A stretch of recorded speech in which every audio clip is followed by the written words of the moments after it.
for the fathers, how do you show up? So not only is there no manual to parenting, a lot of us don't have a blueprint. We grow up hearing it takes a village to raise a child. But once you are finally out of that child phase, you need your own village. Do you have the safe space?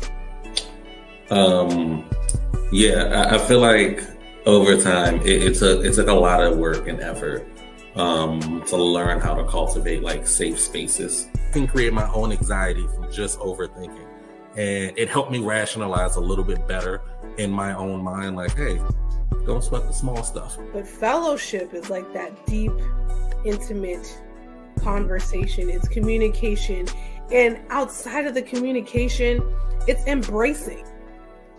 I need some friends or some family to tell me, hey, listen, you're going to get through this. You're going to get through this hurt, this pain, this void, because even though they say time heals all wounds, it doesn't heal this wound.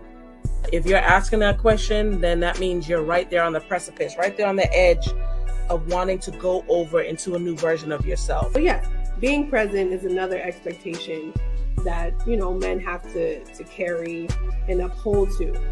But just to add something real quick, my dad passed on the 18th. Every day after that felt like the 19th for like the next 3 months, right? It always felt like the day after. I think this is majority of the brothers that are out there. Our weakness is our pride. And that's what gets us into trouble. That's what I just couldn't do it. I just kept trying. And when you say that, it's because I got down on my knees that day. And I cried to the Lord. That was nobody but God, because there was nobody else there for me. That's how I know that sometimes we think that God's not there, and He's always there. We are like nurturers. Yes. But sometimes that nurturing doesn't extend to self. Just remember, anything you do in access usually becomes toxic. You can take your authority back. You are no longer the victim. You are a survivor. You do have a voice. Let's figure out what that voice is, and let's figure out what that voice wants to say. If you have experienced trauma and neglect and misuse, abuse, I want you to know that there is something on the other side of that.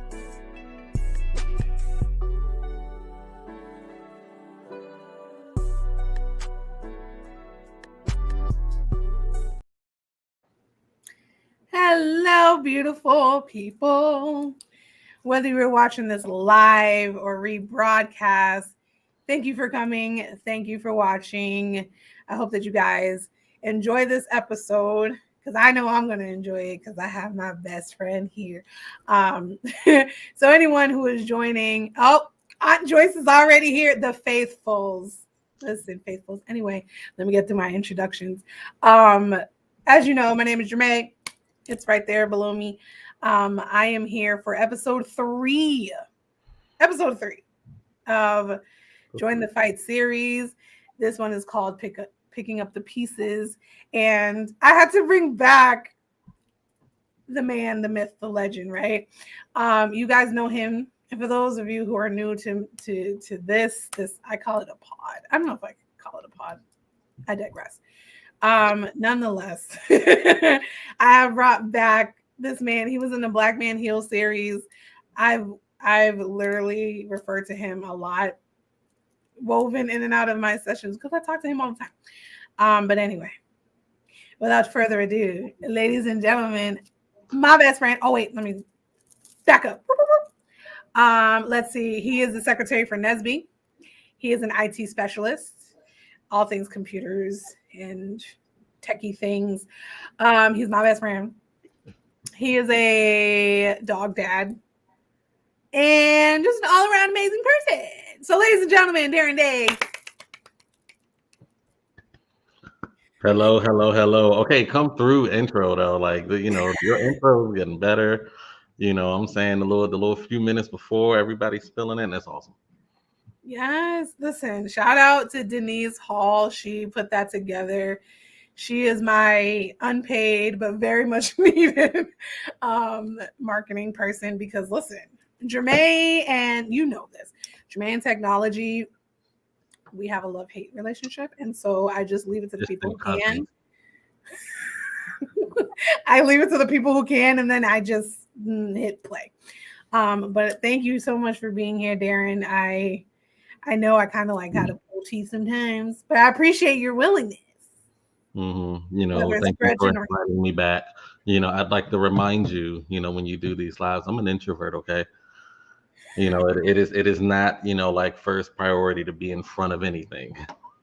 So yeah, some teeth pulling is a little necessary. I mean, listen, I'm introverted as well, but you know, sometimes the positions that we hold, it kind of pulls us into these, I don't know, front of the curtain, as I call it, because I'm usually behind the curtain type person. And Same. Positions we all, we hold. But you're secretary of Nesby, man.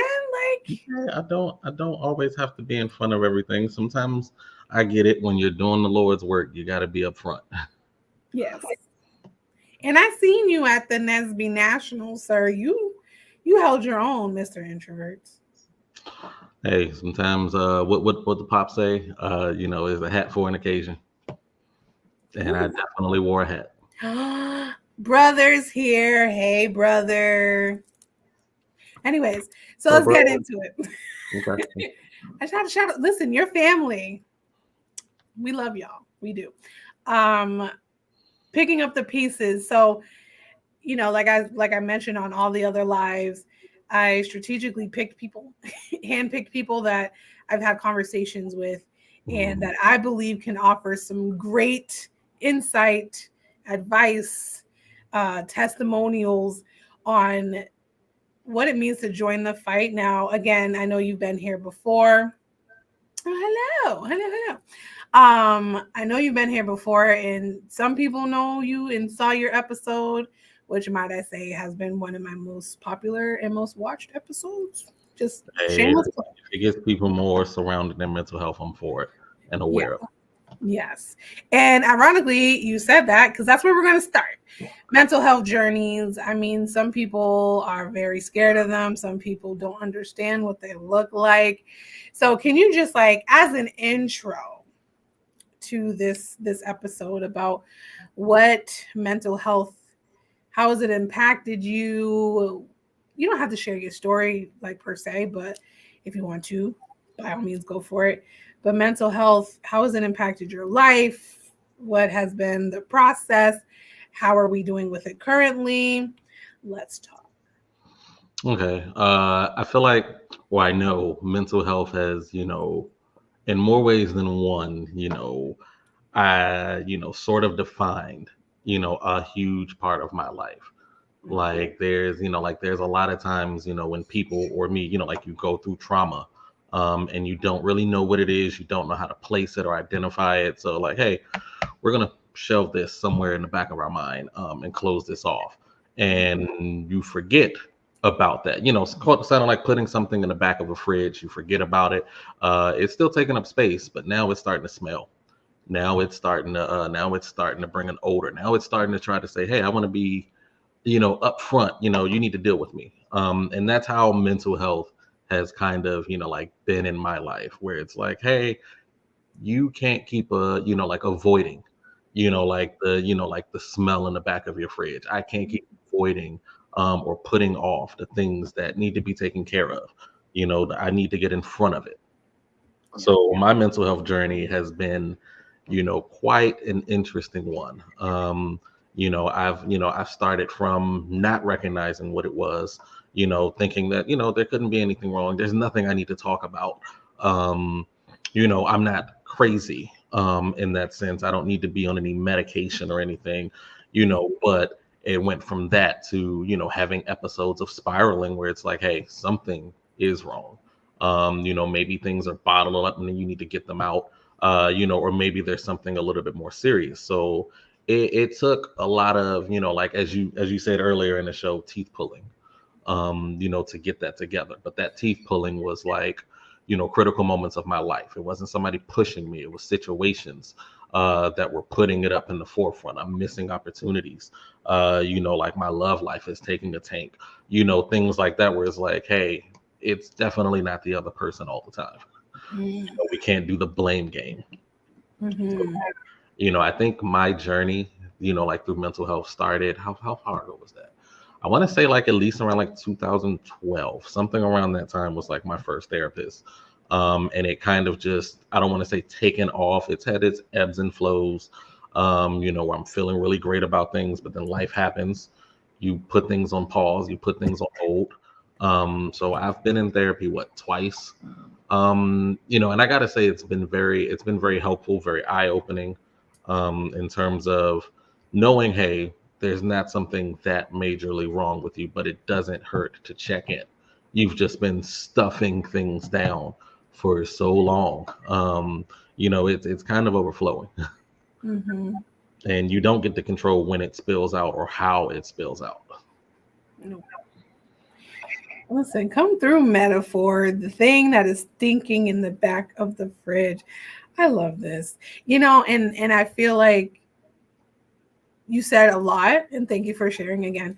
But I love the fact that you said it's something you can't ignore, and it doesn't mean you're necessarily crazy.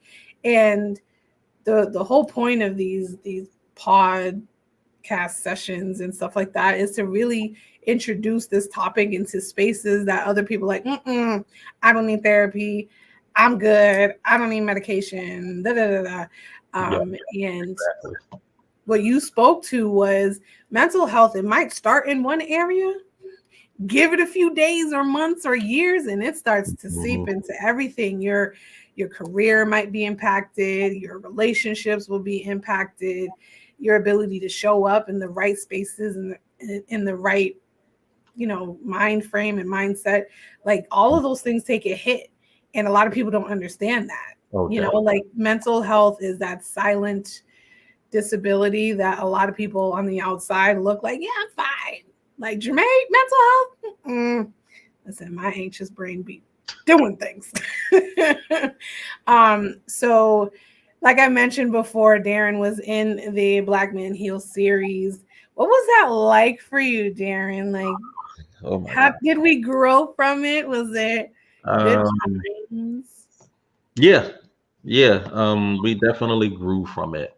I'll be transparent and say, no, it has not, driven me to like have a therapist at the moment. So, like that would be like the one con that I have from it, like as of yet, I don't have a therapist. I am currently looking, so any therapists on the chat, if y'all want to send me some info, I might be interested. But what, one of the biggest things that I took away from that was, one, knowing that there were other gentlemen, other men, like in various different locations, that are going through so much. Like it's literally not you, all of the time dealing with some unique issue that only happens in your life, that once in a billion thing where it's like only me can be going through this. It's only my problem. Like, no. It was very insightful to hear, like other men saying, hey, I struggle with things. I put this stuff off too. You have no idea how hard it is to try to live life, take care of children, boss up in your career, go back to school, and then you're suffering from, mental health issues that have been unresolved. It's not something you're going through in that moment. It could have been something, that, hey, this happened 3 years ago and you're still internalizing it. You're still, playing this out in other situations because you haven't discussed it. You haven't talked about it. And as men, we're just told to push it down a little bit because we got work to do. You're not making no money, so go ahead and get back to your job. Like this ain't nothing. You don't got to worry about being happy right now. And it was very insightful to see other people say, no, I want to prioritize my happiness, for like, I think it was like for Trey, I got children, I got a son, like, I don't want to see them go through this either. I don't want to put them through this. So there was a lot through that, and the fellowship behind it was very, very insightful. If any of the men that are up there listening now, Zaya, Trey, anybody, what's up, how y'all doing? But it was definitely, a much needed conversation. And I think it needs to be way more widespread than just your platform. But I think, everything has a start. Mm-hmm. And hopefully this is something that expands well beyond just having, a podcast discussion about it. Like you want to be able to talk to your uncles about this. Like, for example, I do, I do some sort of a fellowship like with my family, like my Uncle Donald's on the chat. We started, going camping like once or twice a year where we get to speak, talk, and fellowship amongst men. So like if you have an issue, you have a dilemma, you have a situation, like you're amongst the elders now. You can talk to them about this stuff, like you have no idea the wealth of knowledge a lot of people sit on and just, and just let pass because I'm too scared to ask a question. I'm too prideful to ask a question, from an older gentleman, somebody in your family that might literally be able to walk you through your situation and give you some wisdom. So I think having moments like that, like with family is like priceless. Yes. And I appreciate that because, the whole point of this again is to start the conversation, right. But by no means should the conversation end here. This is like one of those, you take it, you learn it, you hear it, and then you go to your community or whatever, and then you continue the conversation. And I appreciate the fact that you talked about the community of men and how you're building that within your own family. Again, you have Nesby, and because I'm his best friend. So I hear him talk about those kind of relationships that he is cultivating in other places and having the conversation. The Black Man Hill series was impactful for me as a woman, as her, because a lot of men don't have that space. We talked about safe spaces last week with Charles, and I want to continue to talk about safe spaces, but a lot of men don't have it, unfortunately. And it's not just always up to the women to cultivate those safe spaces. Like, men have to have safe spaces with men, right? It's not just about the locker room talk, so to speak. It's like, no, I'm really heavily burdened right now, and I don't know what to do with it. So, right. Which then brings iron. Huh? I said iron sharpens iron. Come on, scriptures, sir. Preaching here. Which then brings on the conversation of picking up the pieces, because like I mentioned last week, for those of you who didn't watch it, feel free to go back.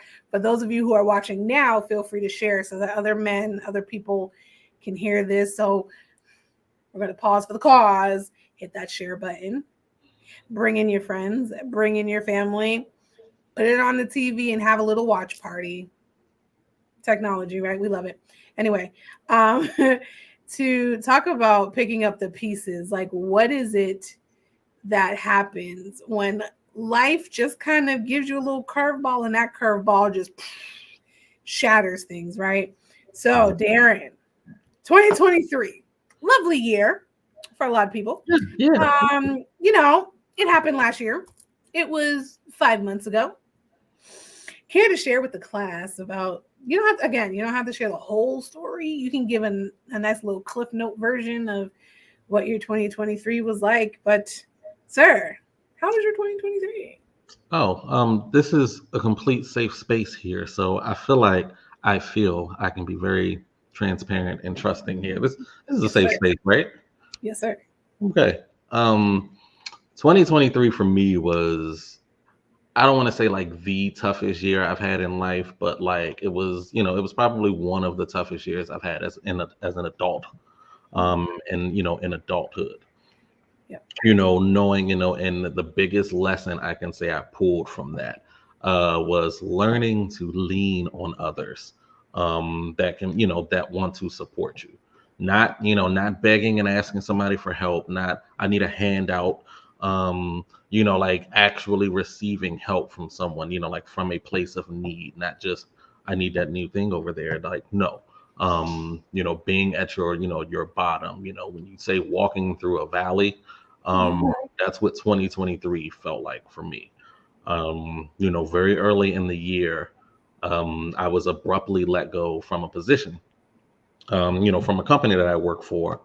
And it kind of, it happened, like all too fast and things. Like I was in the process of like looking for another apartment. Like I'm out the door on my lunch to go get a money order to pay for this place. I just moved literally like the week and a half before. Like I moved from Frederick and ended up back, like I'm at my mom's place, which was meant to be temporary. So shout out to my parents, because it's been a little bit more than temporary right now as we saving for some bigger and better things. um, and it was one of those things where it's just like, there's things in life you just cannot plan for, like when you're going through things. And that was definitely not in the cards, for my year. So it threw me at the very beginning of the year into straight survival mode, where now I'm like, I have no income. What am I going to do? I have savings.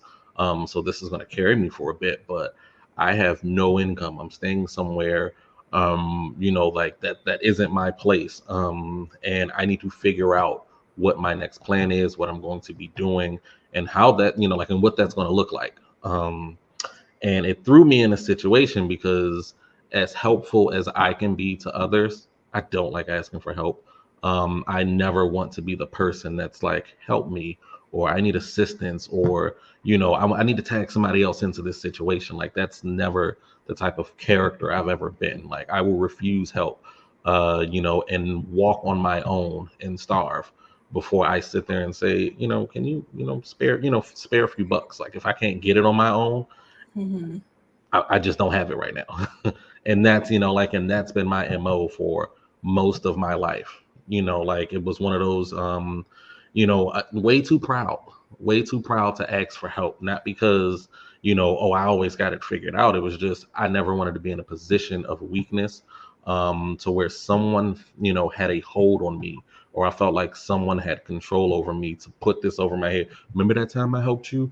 Remember that time, I looked out for you, return the favor. I don't like being in debt.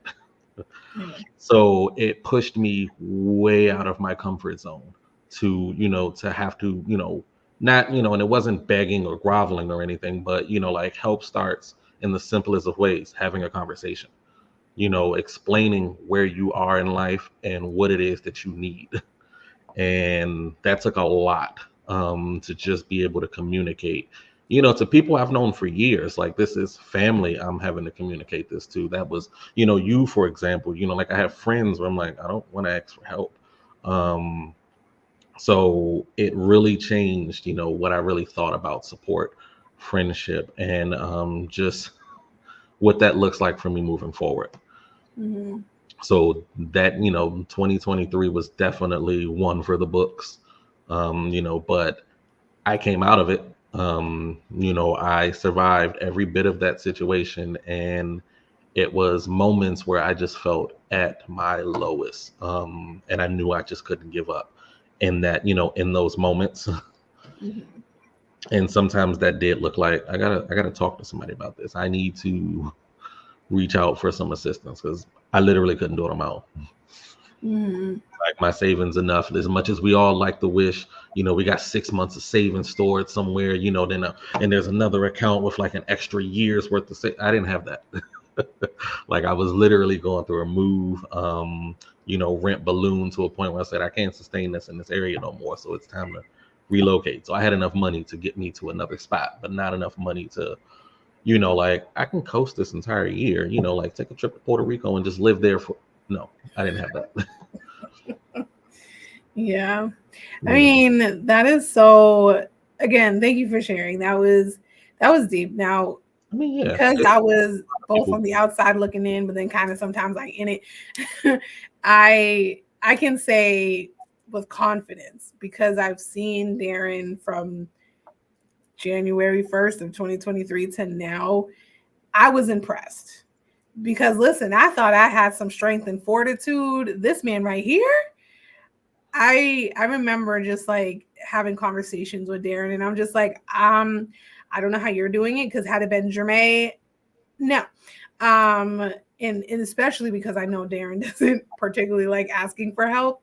And, I try to nail that in him, like, Darren, you have people who want to show up for you, let them show up for you, and let's keep it going. But, people go through their own journeys, and we have to respect that. So I know that, again, personal relationship here, but I know that it's hard for men to ask for help. And it's not just necessarily a pride thing, It could be a fear thing. It could be like a whole lot of other things. And so I wanted to kind of ask you about that, like, in your opinion, and maybe by your own personal experience, why is it so hard to ask for help? Not just from a pain standpoint, but just in general. Like, Oh my gosh, can we ask for help, man? tough. I think it comes down, I think it comes down with, with knowing what your role is supposed to be in life. Like as men, like from, I'm exaggerating a bit, but from birth, we're told we're meant to be survivors. We're meant to providers. We're supposed to be pillars of strength to our communities. So, being in a position of weakness, like, for example, being in need of asking for help, just, on some level sounds unbecoming of a man, by society standards. We're not told that it's okay to ask for support, and I know, and I feel like every man has had a struggle on some efforts with asking for help. And once you pass that struggle, it becomes way too comfortable and easy to ask for help. So now you're one of the people that will be looking for handouts because, now you've gotten so much support. Why do I need to do it by myself? Or you're someone that literally has to be wrestled to the ground and be like, here, take, like pressing me down, take this support because you need it. And I was one of those people, and I learned, like the tenacity and support of my family and my friends. Like, I don't ask people for help. And it just surprised me so much that there was people, willing, waiting, to offer me support in any way that I needed, because they know it sometimes. But when you're told, you're supposed to be the one to hold everybody down, to figure it out, and then you have to do this on your own and do this by yourself, it becomes, like a block to say, hey, no, sometimes I need some help. And not everybody grows up with the foundation of knowing that it's okay to ask for some support. You literally don't get through everything by yourself. That's why teams are created. That's why there's camaraderie. That's why there's buddy systems in some places, because you're not meant to do everything alone. Mm-hmm. But when you're constantly told, be a man, this is what this is supposed to look like, you're supposed to be the one to help everybody else. But when it comes down to when you need some help, I have to have the stoic face. I have to look as if I don't need it, because it's weakness. If somebody has to ask you, are you okay? You good? You need something? No, I'm good. I'm straight. All right.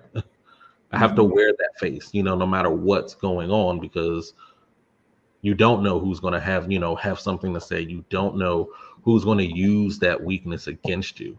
And say, hey, now I'm in a position to take advantage of you because you need this help. You need me right now. So you do whatever I say. And no man wants to be tied down like that. Yes. Like, feeling like now I owe this person, my life, my support, there's no way I'm going to be able to pay this back. So I got to do whatever they say. Like, no man wants to deal with that. I'd rather walk this walk by myself than have the feeling and have the knowing that somebody is going to remind me every time that they've helped me. Sir. Yes, sir.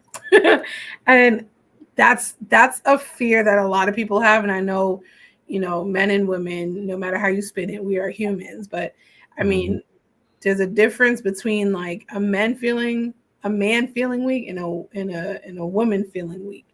And I feel like men are, like you were saying, portrayed as you can't be weak. You have to show up. You have to be the leader. You have to be the provider. And anything other than that, men are emasculated. And it pains me to see how much a man is emasculated just because he doesn't have it. Like, as if women never ever not have it. Like, I know that wasn't English, but it's horrible when you're just like, I don't have it and I don't know how I'm going to get it. And right now I'm the one who's in need. I'm the one who's struggling. And then it's like, that doesn't make you any less of a man. That doesn't make you any less of a person, because life be lifing. Again, not English, but life be lifing. And it affects us all. So Uncle Donald had some amazing questions, and everyone follow Uncle Donald's lead, share it, and comment. If you have questions throughout this session, this is why I like to do it live, because if you have questions, Darren and I, or both of us, will answer it. So Uncle Donald's first question was, when did you decide to use professionals for help as opposed to trying to tackle it on your own? It was the start of my mental health journey. Literally started with a book. I was going through I was going through a very difficult relationship at the time, and it got to a point where it just felt so overwhelming to have discussion. To talk to that person so that we can try to solve whatever it is. It felt so emotionally overwhelming. It started turning into anger. It started turning into frustration. It started turning into, I need you to get out of my face. You got a couple of minutes. I'm walking away now. Please don't follow me. So, I know there's a problem. I don't know what it is. I'm hoping, I'm not crazy or anything like that. But I don't know what it is. And I remember at the time I was working in a bookstore. So, it was, one of the greatest places you can ever work. If you ever need a part-time job, go work in a bookstore. You can find so much information. I was walking through a self-help section, just trying to find something that I could use to try to, get through, figure out, because, I wasn't at the point where I wanted to ask someone for help. Like, I need to go to therapy. I need to go talk to somebody. But I knew there was something, I needed some assistance on. So for me, I find that in a book. If I can read a book on what the situation I'm going through, I apply that knowledge before I ask somebody for some help. That was as close as I got to asking for help. At times I'll go read a book on it, and then I'll apply that. I don't ask anybody about it. I don't verify. Let me go get a second opinion. I'm gonna read a book. So I found this book. The book was called I Don't Want to Talk About It. I believe the author was Terrence Neal. He was a counselor as well. And this was a book from the male's perspective of the challenges of going to a therapist, the stigma surrounding what a man, not just a black man, but just what a man goes through, before he works up the courage, works up the nerve, or processes, the idea of like, maybe I need to talk to a psychiatrist or a counselor or a therapist. And in that book, he went through a bunch of different things, about therapy. Like, he talked about his own therapy process, and, what that was like. And there was a few parts in that book that kind of charged me to want to go to therapy and want to ask some questions. And one of them was a situation in the book where he, he was talking to his dad. In the book, he had a bunch of different issues with his dad growing up. And he was able to talk to his dad on his deathbed. And his dad, after all of these years, just apologized, for how they were raised, how he was treating them, and how things were growing up, wish it can be done differently. It always sucks when parents wait till the very last minute to give you new information that could have helped your entire life. They waited until his deathbed to tell him these things. But he used that in the segue to say, mental health, for men are passed down from their fathers.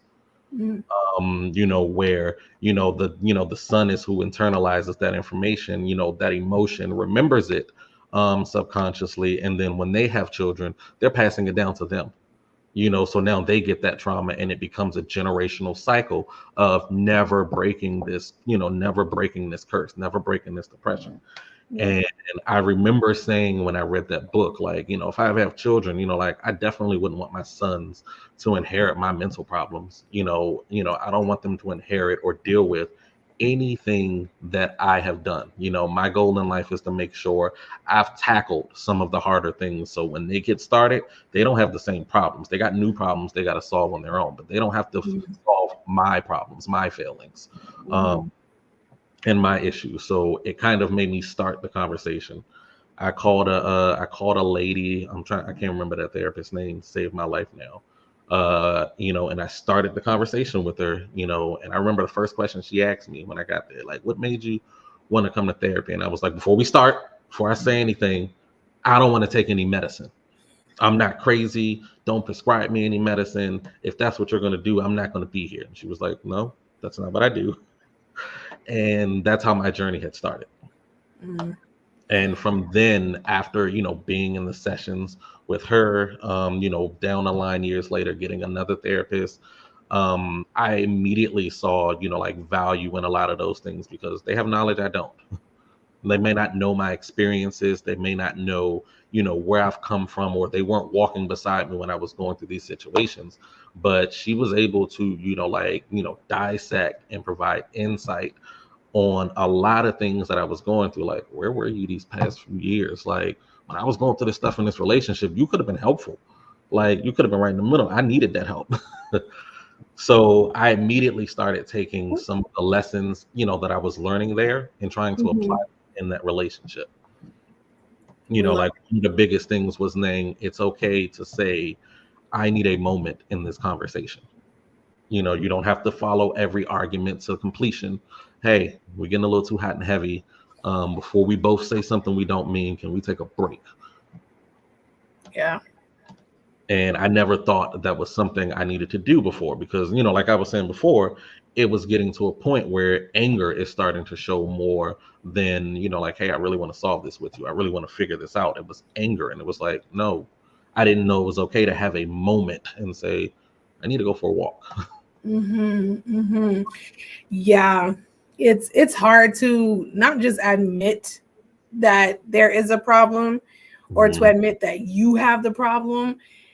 It's a whole other thing to admit to yourself, like, you know what? As much as I love myself and I think I got it, I don't got it. Because it's one thing, like I literally had this conversation earlier today at work where someone was like, no, yeah, I know I have a problem. It's like, so what are we doing about it? And she was like, no, I know I have a problem. that was literally all she said. And I'm like, having the awareness is great. That's step number one. And then something has to happen. And again, I know that it takes a lot of fortitude to step up and say, like, I need help. And I don't have direction on what the help is that I need. I just know that I need help. And I believe, because this is the next thing I want to get into. I believe that there's always somebody who can be that curse breaker in a family, in a community, at the job, whatever it is. And the pains of that person is heavy because it's a burden to carry. It's something that like nobody wants. That's probably why a lot of people don't do it. But it's absolutely necessary to change the atmosphere, to change the trajectory of a situation. So how do you feel about, I'm not saying you are the curse breaker in your family, Mr. Day. I'm just asking in general, what is it? Because you did mention I struggled in my childhood and I refuse to let my children struggle. So are you trying to be the curse breaker? Are we trying to do things differently than what's the norm in your family? I mean, absolutely. I wouldn't necessarily see myself as like the curse breaker. Like, I don't think I'm the first person in my family ever to like seek therapy or want to do something different in life. I do think it's something that needs to have more conversation around it, like especially in families, because it's, one, it's not taught young, like that, hey, it's okay to go talk to somebody about this. Would you like to? Like, that's sort of like a new thing we're starting to see with families, because you do have people that are like, hey, we got a lot of family issues. We need to address these things, but somebody got to do the legwork. So I'm always going to be that pillar of reason when someone wants to have that conversation. Like, I have people in my family that will, start things like what you were saying before. I know something's wrong. Nothing. Like they don't want to do anything about it. And I told myself I'm always going to be the person to address the elephant in the room for things like that. Like, I don't think it's okay, me going through my own journey, me knowing, like the benefits, the pros of like, having, like just having a licensed professional to speak to about your issues, and just let like no one in my family benefit from that. I do recognize you can't force make or coerce anybody like to go seek therapy, but I will always be the loudest person in the room if I feel like you're going through something that requires a mental health professional. Hey, I think you should talk to somebody. I think you should not let this go. This is something you need to take serious. Yeah. And like the one of the biggest analogies that I use, to try to talk, like to try to talk or bring reason to it is when your back hurts, when your leg hurts, oh, I keep getting headaches, I don't know what it is, where do you go? You immediately, if you got insurance, you're going to urgent care, you're going to a doctor, you're WebMD in that thing. If you don't have insurance, you try to figure out what it is, but you're not just sitting there trying to, wish it away or stuff it back down. In any case, like you seek help for that, like you go talk to a doctor, you have a trusted person, ladies, if there's some issue, like you got a trusted OBGYN you can talk to about those things. Like you don't let those things fall to the wayside. And I know it's partially because they're more visible. Like you can feel your back, hurting. Like this is something you can bring, like you can bring, like, hey, it's this, this right here is what's hurting. You should have that same tenacity with things that happen in your mind only, because at that point, no one can see you bending over all of a sudden, when your back is hurting. No one can see you limping because you have, people can see you limping when you have knee problems, but when it's depression, when it's anxiety, when you're having panic attacks, things like that, they're silent. No one knows you're going through it unless they happen to be in that moment when they witness you going through it. Right. And for me, if I'm in a depressive mood or something, I'm just antisocial, which looks like me anyway, because I'm an introvert. Like I'm not always trying to have a conversation. I'm not always looking to talk all of the time. So it doesn't look any different than what I'm already projecting. I'm already not saying anything. I'm already, used to my own vices. So no one is going to be able to say, hey, you good? You all right? You need to go talk to somebody about something. It's you that has to do it, because you're the first person that notices something is wrong. Mm-hmm. So if you're going to pay attention to your physical health, and jump on those things and have a primary care physician, when you need to talk to your doctor about anything that goes on with your body, don't forget your mind. It's a muscle that needs to be exercised and cared for, just like any other part of your body. It's just not something you go to your primary care physician for. They prescribe you a specialist. You go see a mental health professional, and I can understand why that would be a lot scary. You don't want to find out what's really wrong, because the things that will require to fix it might not be something you're comfortable with doing. Like, people that suffer from bipolar depressive disorder, you can't just go talk to somebody. That's an ongoing lifetime treatment, so once you find that out, you can't just say, I know there's something wrong with me, and then you can't ignore it. You can't ignore it at that point. And I think that's why you don't see a lot of people wanting to go to therapy, because now once you know what the issue is, it's very difficult to ignore it. You gave it a name now. So you can't let it go. You can't, like, I just know something's wrong with me. That's easier to wish away and throw in the back of the closet. Mm-hmm. Mm-hmm. Now you know what it is, what you're supposed to be doing to treat it, or what things that can help, and you're like, this is a lot. Yeah. I don't think I want to do that. Oh, this costs a lot of money. I wish I can go back to when I didn't know what it was. Listen, because that is so important, right? People don't like to be labeled. And I'm like, listen, I'm not giving you a label. As a clinician, my job is not to give you a label. My job is to highlight what the problem area is so that we can be intentional about the work that we do. Like what you were saying is so critical, because a lot of people won't hear that information from me because I'm a therapist, and like, well, yeah, you have to say that. You get paid to do this. This is your job. You're supposed to be doing things. Yeah, but what is so helpful for us as clinicians is when you have people who are advocating on behalf of therapy. Now, I know it's not as taboo as it was before 2020. Now, after 2020, everyone's like, go to a therapist, get some help, because we were sitting in the house for 2 years. Like you're in a space with all of your demons you've been trying to push away for years. Now you ain't got no choice. You can't bottle yourself up and work. You can't just go run and go to the gym and exercise it away. You can't just go ride and take a slow car ride around town or get on the highway. You're forced to deal with it, and it's causing major issues. Right. Like we can use those as coping skills, but like what we have to be careful is there's a difference between a coping skill and a distraction. Distractions will remove you from even thinking about I have to address the problem. It's more like, yeah, I know there's a problem and I don't want to do it. The gym is healthy if you're using it as an outlet. The gym is not healthy if you're trying to avoid the problem altogether. Music can be healthy, but if you're trying to avoid the thought, if you're never going to return back to it and process it, it has now become a distraction. And, to pause for the cause, again, this is not just a go to therapy conversation. What it is like when you recognize that something is off, something doesn't make sense. The motivation or the power, the integrity that you once had, if it fades away and you have no direction and you're just kind of like, what do I do? That's why therapy works, because we are, maybe I like to say I'm a compass for people who may lose direction. I am a light for people who are stuck in darkness. I am a lifeboat for people who are drowning. I like that one. Thank you. I have metaphors too, friend.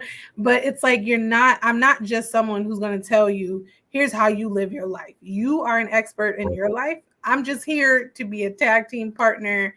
I am joining you in this walk, or in this fight, as we like to call this series is Join the Fight. But before we lose our time, because I could talk to you all day. I already do, but like in front of camera. I want to get to the part of how do we rebuild after the shatter, after the storm, because I saw this training that I was in, and they said, you are either in 3 phases of life. You're either in preparation for the storm, in the middle of a storm, or recovering from a storm. And literally it's on repeat. Like there's something always happening. So 2023 may have been your storm, and it knocked you around. And although you were anchored, because we was praying for Darren Day. You hear me? Me praying. Okay. And he was anchored, right? But then after the storm, there was like pieces left. And as we know, we can't just survive off of pieces.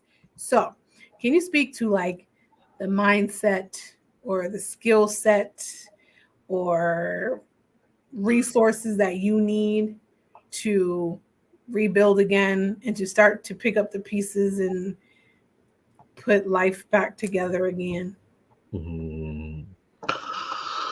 That's a lot, girl. That is a lot. I think this one will probably, this is a good question. It's going to be really tough for me because I still feel like in some aspects, I know it's like almost mid 2024 now. Like I still feel like there's aspects. I'm in survival mode.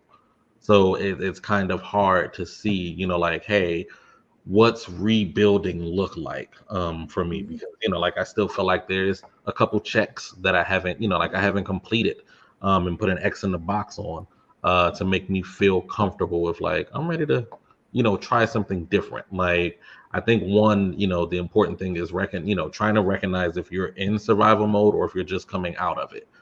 Because you can't rebuild if you still feel like I haven't done the thing that will make me feel safe and secure. Or as whole as I was before all of this happened. And I still very much don't feel whole. Like after last year, I don't think it's, after something like that, a few months is all you need to pick yourself back up together, and put the pieces together. So I still feel like I'm searching for some of those pieces. Like they all haven't been found. And if the ones that I did find, they're not all in the right places. Like I'm just, as they're blowing past and as I'm walking through, I'm picking them up and like, I'll deal with this later. But right now I found it. So I think, like for me, what it looks like to rebuild is just one, taking stock of where you are in that moment. Hey, what is it that I need in this moment, to get from point A to point B? Do I have a goal is, probably the easiest way to, to figure that out. Like, what does looking whole or rebuilt look like for me or for you? Because that's a question that's different for every one of us. Like, we all go through the same things, but don't go through the same things. Mhm. So I think for me, what I would feel like rebuilding looks like is I'm back in my own place. One, two, I'm at a place in my career where I can say, hey, I'm ready to put more work into building, like to doing more. Right now, I'm just making sure I show up so I don't get fired. Like I'm just here so I don't get in trouble. I'm, like I need to have money in my pocket, but I'm not being a go-getter. Like I'm not in a risk-taking position, because I feel like when you need to rebuild, you have to be ready to take risk, and do things that will that will ensure you're not in that same place again. Mm-hmm. And for me, I'm being very selfish fiscally. So I'm holding on to everything that I can, that I have, because I literally walked through a lot of last year with nothing. And it was only through, the strength of God, the strength of my family, the strength of my friends, that I was able to keep going. In a little hustle every which way, you got to do something to bring something in. Like I wasn't just having no income. It just wasn't the income I just lost. Yeah. So that, to me, that's a very tough one, because I still feel like I'm in survival mode. Yes. And, it's okay. But I feel like this is going to sound real churchy, y'all, but I am who I am. Does it not? Whatever. There are times when people are testifying or sharing their story after they've come out, and it's great. We love that. We need that, because we need to know how to overcome. But I feel like it's a whole different type of testimony when you're like, listen, I am still very much trying to figure it out. I am still very much in the fight, and I'm getting knocked down and I'm getting hit, but I keep getting back up. And this is why I needed you here to talk about that, because a lot of us feel like this fight that we're in, that we call life, and mental health awareness month, which is May. Hello, how you doing? It's really hard to stay in the fight, because like you were saying, survival mode, it literally is. Survival mode is meant in a time of crisis. Survival mode is supposed to be a shut off, turn on, shut off, turn on. And when you're living that thing, it depletes your system. I'm gonna give you little education. It depletes your system, because your system is always on alert. So all of your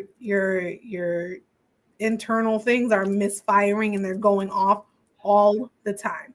Everything is a threat. Yeah. Everything is, you make anxious.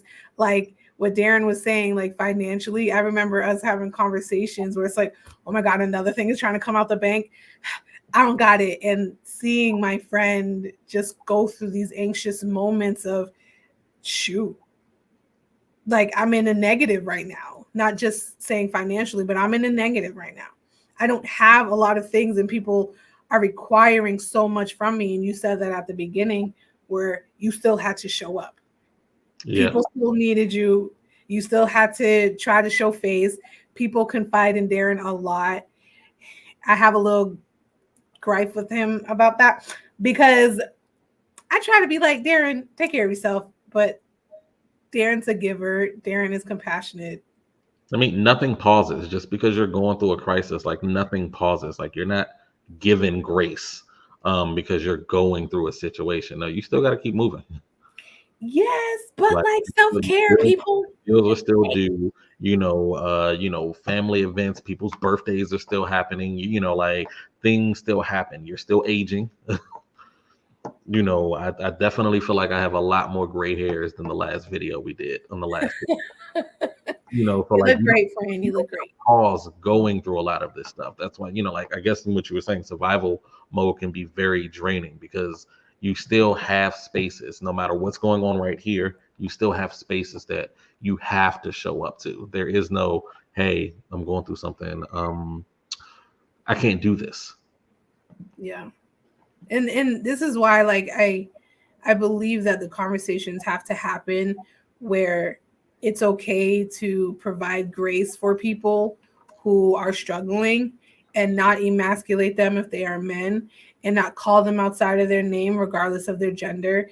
And really remember, like, we're all in a fight. We're all in a fight. We're all dealing with something. We all have either an enemy, which is external, or dealing with the inner me, which is the enemy in here or up here, because it's something's always happening, and we are consistently trying to overcome a lot of things, whether it be financial struggles, emotional struggles, relational struggles.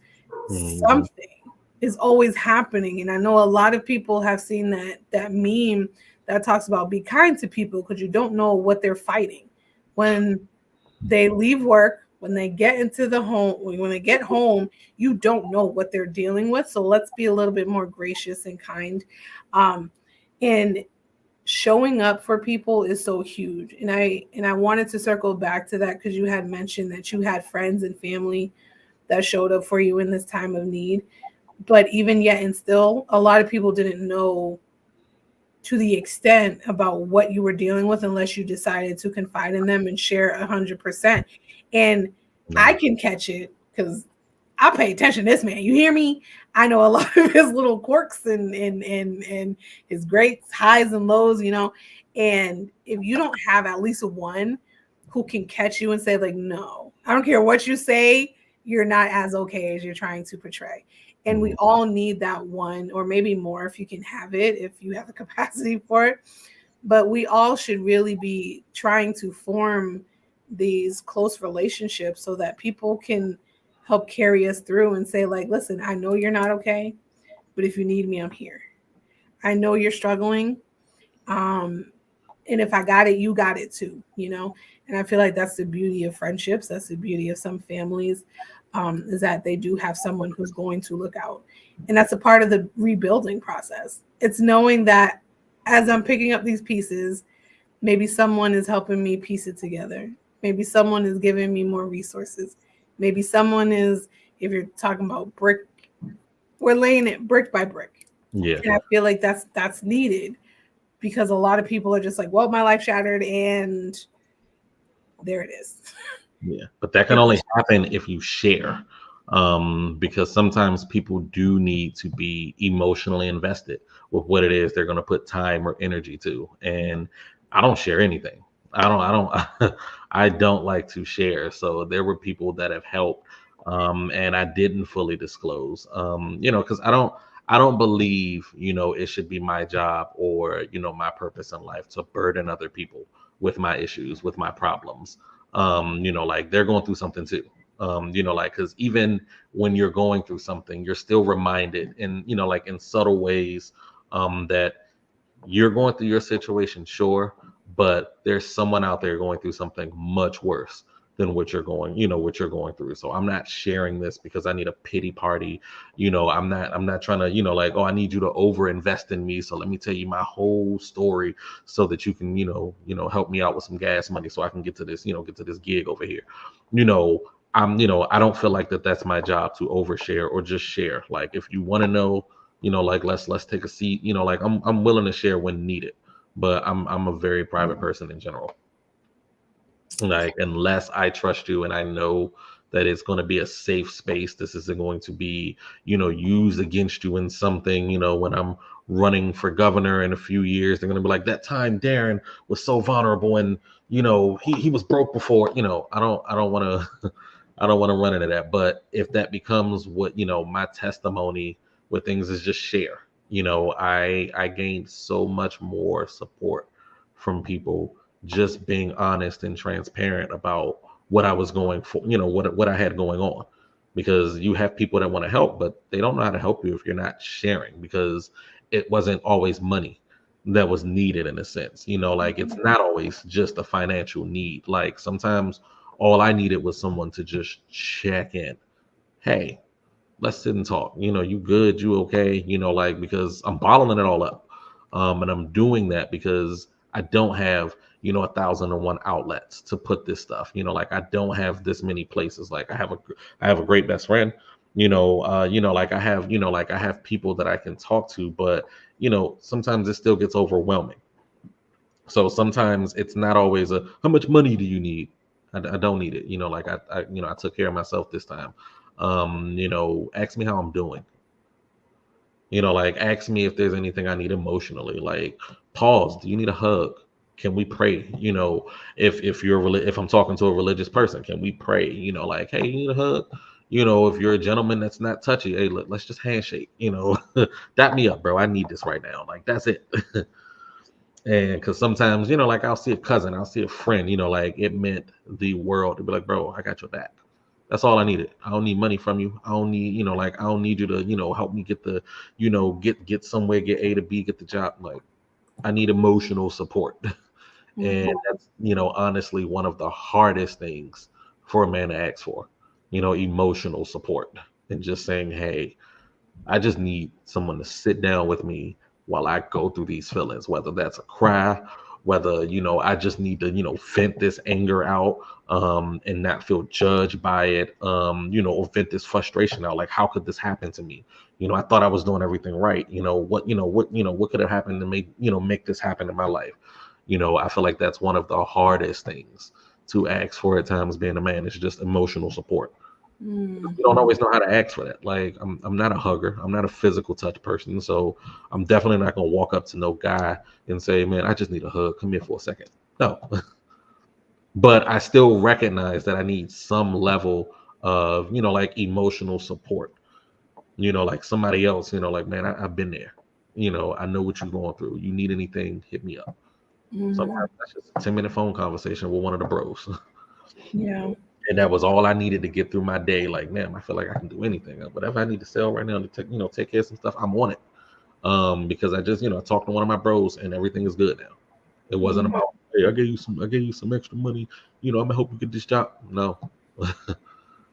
Yeah. And I think that's how things get so crazy so fast where, like all we know how to, emote is anger, frustration and redirection of those emotions. Yes. Saying, hey, I just might need you to sit with me for a minute. That's it. So 2 things. One, being mindful isn't just knowing what you feel. It's knowing what you feel, how to express it or not express it. And then if you need help, be like, here's where I specifically need help. And this is what I specifically need. Like, I like to be embraced. So if I need a hug, I'm gonna let you know, like, I just give me a hug. And then I get a hug, right? But I only know that because I need to be grounded in the moment. Because when Jermaine's emotions happen, oh baby, she is somewhere in the cloud somewhere, and I need someone to pull on that string and be like, Jermaine, come here, come down. You're fine. You're fine. But it took years of me trying to and really digging deep, like, Jermaine, how do we anchor self? Because you need to know.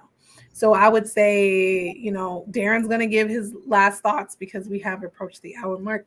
But I definitely want to encourage people, increase your mindfulness, be aware of what you feel, be aware of what you're thinking, but then also how to ground yourself again. Secondly, the anger that Darren consistently brings up reminds me of this image that we as therapists like to use. It's called an angry iceberg. So a lot of people, they see the tip of the iceberg, which is anger, but they don't realize anger is a secondary emotion, like they say, but they don't realize what's underneath the surface. Fear, concern, depression, sadness, pride, whatever. Like all of these things are underneath the iceberg, underneath the surface, and you really have to figure out, like, okay, why am I so angry? Am I angry because I'm embarrassed? Am I like, Yeah. I had a conversation with Darren, was it yesterday or Sunday? Because I had a really tough Saturday. And what I realized is the reason why I was so angry was because I was embarrassed about a situation that happened, and it affected my mother, and I was literally embarrassed. And that embarrassment, because Darren saw it, my aunt saw it, my mom saw it, I felt that. And so I wasn't trying to deal with the anger. I was trying to deal with the feeling of embarrassment, because those are two separate things, right? Anger is always a result of something, of some previous emotion or some previous thoughts. Education, just want to throw that out there. So, oh, Aunt Glow said something. Hey, Aunt Glow. What's up, man? What's up, Aunt Glow? Listen, Darren's family, man. Y'all the real ones. I might have to see y'all again. Save me a plate of some good food, y'all. No, I'm kidding. Partially kidding. As we do at the end of every episode, I would love for my special guests. They're Look at Aunt. They're in the comments. Uncle Donald, Aunt Joyce, Aunt Glow. Hey y'all, how y'all doing? My aunt's here, but my aunt doesn't always type in. So hey, Auntie Toy, how you doing, ma'am? Oh, hey. At the end of every episode, I just want to have my special guest share a word of encouragement or a call to action, just something to leave with the people. Yes, he does hug, Uncle Donald. You are absolutely right, Uncle Donald. He does hug. You gotta stop telling people that. He does give hugs. I am a hugger though, like in greetings. I'm not gonna lie. He's like Olaf. He likes warm hugs. No, I'm kidding. Darren, Mr. Day, bestie. Is there any words you would like to leave with the viewers about encouraging them to pick up the pieces, to stay in the fight? I do actually. My hope and my wish is that forums and conversations like this do not stay here. Mental health is not something that only a certain group of people go through. It's not specifically a melanated issue. It's not a position, it's not an issue based on your income, your education level. We all go through it. So it's one of those things where, keep the conversations going. So that, our younger generations, as they're growing up, they're not stigmatized by wanting to seek help with certain things, wanting to, thinking something is wrong with them, but not having the support behind them to want to encourage and figure out what that is. We all aren't blessed with knowing that, mental health is a thing growing up. When you're in elementary, you're in middle, you're in high school. It's only when something abrupt happens where it's like, oh, okay, now we got to take care of this. Your mental health, should be something right on par with your physical health. It should be right on par with just checking in with yourself and saying, hey, am I good? And have those same conversations with your friends and your family. I'll talk about mental health until I am the black sheep of the family. And if that's all you know me as is that guy that's going to tell you to go seek some help, then go get some help. And, so I can take a break and, stop talking about it.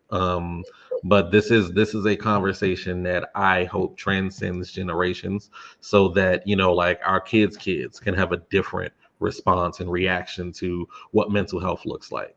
No, you're not crazy. No, this isn't, some mental retardation. No, oh my gosh, autism. We're not going to talk about that. We're just going to let them deal with it. No, let that this is not an issue that you should feel embarrassed about, an issue that you should feel shame for. You didn't choose, just like no one chooses to, have a knee problem. No one chooses to have back issues because of the job that they're doing. You didn't choose to have depression. You didn't choose to have anxiety.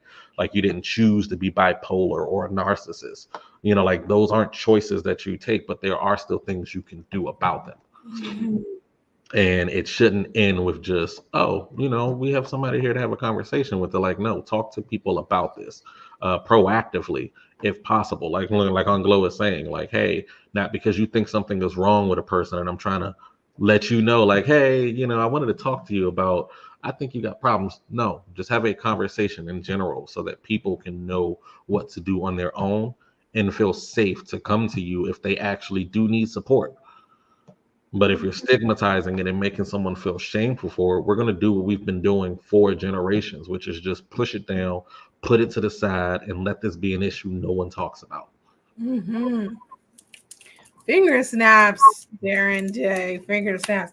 Yes, mental health is not a choice.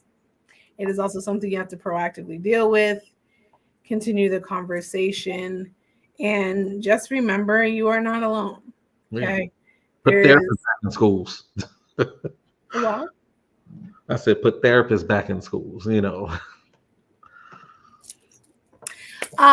So Darren, Mr. Day, Mr. I'm introverted.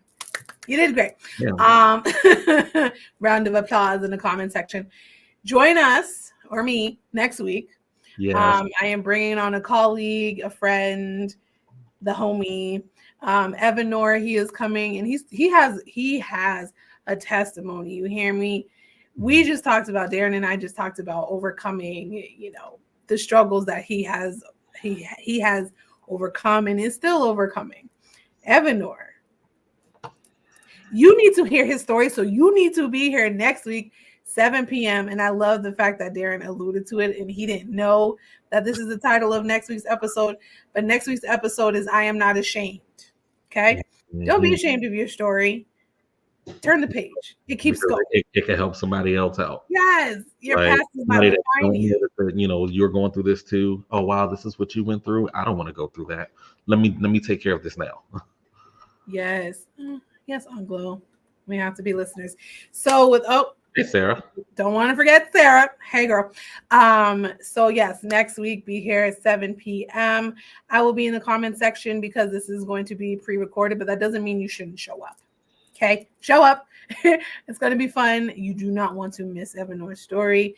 Darren, again, thank you. I love you very, very much. I love you too. And it would be a shameless plug for me to say that she has this stuff on YouTube too, you guys. Did y'all know that?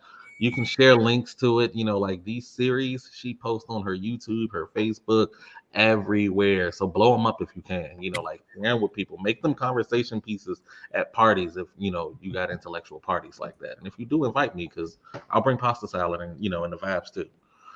But yeah, she has this in a lot of different places. Bring it up. Somebody that might want therapy and might be too scared, or you think they might need it. Show them these videos. This might be the catalyst they need to start taking care of themselves better. Like, you never know what kind of conversation you have with a person that will make them want to turn their life around. It might just be a video. Mm-hmm. This is why he's my best friend. He's my best friend. Can't nobody have him. Anyway, you guys, love you. Thank you for coming. Thank you for sharing. If you're watching this on rebroadcast, I hope you got something from it. If you're watching this live, I hope you got something from it. Again, this is going to continue. I Am Not Ashamed with Evanor next week, Tuesday, the 14th, 7 p.m. I will see you then. Until then, bye, guys.